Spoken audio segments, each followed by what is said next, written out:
Assalamualaikum warahmatullahi wabarakatuh. Halo guys, welcome back to my YouTube channel. Oke, pada kesempatan kali ini gue bakalan berbagi ke kalian semua bagaimana cara gue mengelola keuangan selama 1 bulan. Oke, tapi sebelum gue lanjut videonya, jangan lupa klik tombol subscribe di bawah ini biar gue makin semangat bikin konten-konten yang bermanfaat tentunya. Oke, jangan lupa di subscribe, di like, dan di komen juga di share kalau misalkan video ini bermanfaat. Oke, daripada kita lama-lama, kita mulai videonya. Jadi guys, kebetulan kan besok ini gue gajian. Nah, biasanya kalau besoknya gajian, gue tuh malamnya suka ngelis apa-apa aja yang harus gue keluarin selama 1 bulan, apa-apa aja yang harus gue bayar selama 1 bulan ke depan. Tujuannya adalah ngingetin gue supaya nggak lupa aja sih, dan juga tepat sasaran. Jadi uang yang kita keluarin itu nggak misalkan tahu-tahu yang nggak penting dulu, jadi diutamakan yang lebih penting dulu. Jadi hal yang pertama yang harus dilakukan adalah ketika gue sebelum ngelis ini tuh, gue sebulan sebelumnya itu melakukan observasinya dulu nih. Observasi di mana misalkan gue gajian tanggal 25 nih. Nah, tanggal 26-nya itu gue tulis nih, pagi-pagi gue ngeluarin misalkan buat makan 10.000, terus buat bensin misalkan ngeluarin 20.000, itu tuh bensin buat 1 minggu. Jadi kayak gitu-gitu setiap harinya gue tulis, termasuk gue bayar parkir itu tuh juga gue tulis. Jadi kita bisa tahu nih setiap hari itu kita ngeluarin apa-apa aja. Nah, kalau udah sampai 1 bulan kita tulis, jadi kita bisa tahu nih pengeluaran mana aja yang seharusnya nggak usah dikeluarin, dan kita juga bisa tahu misalkan bensin kebutuhan kita tuh selama 1 bulan dalam hal normal ya.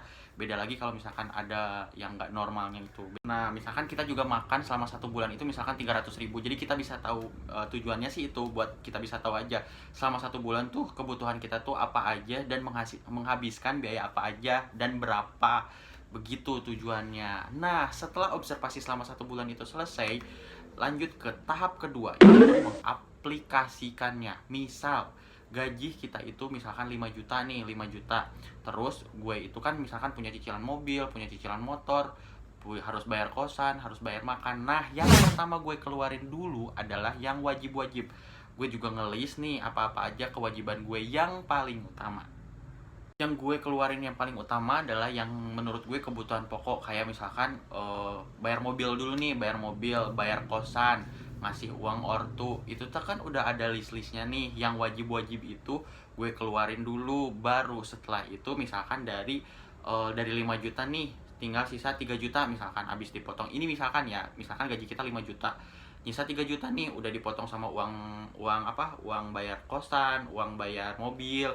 Misalkan kalau yang udah nikah, berarti misalkan mau dikasih semuanya ke istri boleh, berarti istri yang ngatur kan, yang ngelola. Tapi kalau misalkan gue kan belum nikah, jadi kayak gitu. Misalkan sisa 3 juta nih, sisa 3 juta. Nah, baru yang 3 juta ini gue pos-posin lagi nih. Tadi kan gue udah tahu nih, misalkan bensin gue habis 200.000, bensin mobil 500.000 misalkan. Nah, untuk makan misalkan 300.000. Nah, itu semua tuh gue tarik tunai semuanya dari ATM. Gue kalau dulu gue tuh pakai amplop misalkan 300.000 selama 1 bulan gue masukin uang makan. Terus yang 200.000 di amplop kedua gue masukin lagi, itu misalkan uang bensin motor. Nah, gue masukin lagi nih uang bensin mobil misalkan kayak gitu. Nah, gue kasih contoh ya, kalau gue sekarang pakai ini tuh kan, tuh udah banyak kan ininya. Jadi gue itu misalkan di sini dimasukin buat bensin, uang bensin, di sini buat uang makan tuh. Kayak uang makan gue sisa 500, jadi kayak gitu. Jadi selama 1 bulan kita tuh udah punya pos-posnya sendiri. Kalau misalkan kita mau makan nih, makan pagi, berarti kita ngambil dari amplop yang buat makan. Begitupun kalau misalkan kita buat makan sore. Terus kalau misalkan kita, wah bensin kita udah mau habis nih, berarti kita ngambil posnya dari pos bensin. Ketika misalkan di akhir bulan ada sisa, itu tuh gue tabung ke tempat tisu. Tempat tisu itu ya buat tabungan itu. Nah, tabungan itu tuh berguna buat kalau misalkan sewaktu-waktu gue harus makan, uang makan gue misalkan ternyata habis nih, sebelum waktunya udah habis. Misalkan sebelum gajian lagi gue udah habis, jadi dari tempat tisu itu gue ambil, gue pinjem. Jadi besoknya itu atau pas gajian bulan depan itu gue balikin lagi tuh. Begitupun kalau misalkan kayak buat bensin kayak gitu-gitu, itu juga sama. Jadi gue pinjem dulu nanti dibalikin lagi. Sistemnya tuh kayak gitu kalau gue. Nah guys, jadi kayak gitu cara gue mengelola keuangan selama 1 bulan. Tapi kalau yang namanya orang kan beda-beda ya. Jadi bagaimana kita juga, nah fungsinya observasi tadi itu membedakan. Misalkan kalau kebutuhan gue tuh misalkan cuman makan, bensin sama apa gitu. Jadi tiap orang kan berbeda-beda, makanya kita harus observasi dulu apa-apa aja yang biasanya kita keluarin tiap hari. Itu tuh misalkan kalau misalkan kayak orang yang suka ngerokok, ya udah di observasi itu juga tulis kita habis selama 1 bulan tuh udah habis berapa bungkus rokok sih, atau misalkan berapa kopi sih yang kita beli misalkan. Nah itu tuh dari observasi itu di situ. Kalau gue kan emang nggak ngopi nggak ngerokok, tapi gue jajannya agak sedikit boros gitu kan. Beda-beda jadi tiap orang itu. Nah intinya adalah bagaimana kita mempos-poskan uang itu supaya tepat sasaran aja sih kalau gue. Jadi misalkan di akhir bulan kita nggak punya duit, kita kehabisan, itu tuh paling kalau misalkan kalau ada yang kayak urgent aja sih. Tapi tetap kita tuh harus juga ngepostin kayak gue tuh ngepostin kayak misalkan buat biaya-biaya nggak terduga. Kayak misalkan gue tuh mobil misalkan 500.000, ternyata ada yang ngajak jalan-jalan nih, ternyata kan itu harus pakai bensin ekstra kan. Nah itu tuh juga kita pos-posin buat kayak itu tuh dana buat rekreasi, dana happy lah misalkan kayak gitu-gitu. Kayak misalkan tahu-tahu ada makan-makan atau ada kondangan, nah itu juga biaya-biaya tak terduga lain-lain kayak gitulah. Nah kalau misalkan ada sisa jangan lupa ditabung.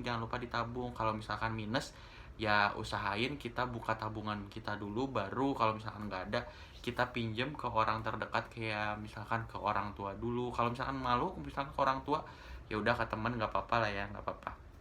Nah, jadi polanya itu adalah yang pertama harus kita lakukan adalah observasi dulu. Observasi, setelah kita tahu kebutuhan kita apa aja, baru yang kedua itu sebelum besoknya gajian. Kalau gue sih ya itu yang tadi gue bilang itu, gue ngelis dulu nih hal-hal apa aja yang bakal gue keluarin. Kalau jadi kan kita bisa tahu nih, oh ternyata uang kita cukup atau enggak. Nah, gue juga mau ngasih tahu kalau misalkan kayak kita itu biasa dapat gaji misalkan 5 juta, nggak taunya kita dapat lemburan nih jadi 6 juta.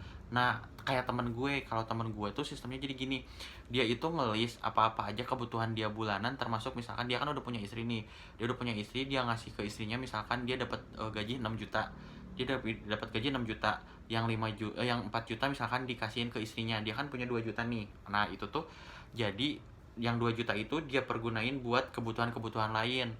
Jadi kan misalkan dia itu udah tahu nih kebutuhan dia selama 1 bulan itu 6 juta. Ketika ada lemburan, ada uang lebih, kayak misalkan ada lemburan, dia jadi dapat 7 juta misalkan. Nah yang 1 jutanya itu, dia itu selalu ditabung. Gue tuh belum bisa banget nih kalau misalnya kayak gitu. Karena gue tuh tipe kalau orang yang kalau misalkan dapat uang lebih, otomatis pengeluarannya juga jadi lebih, kayak gitu.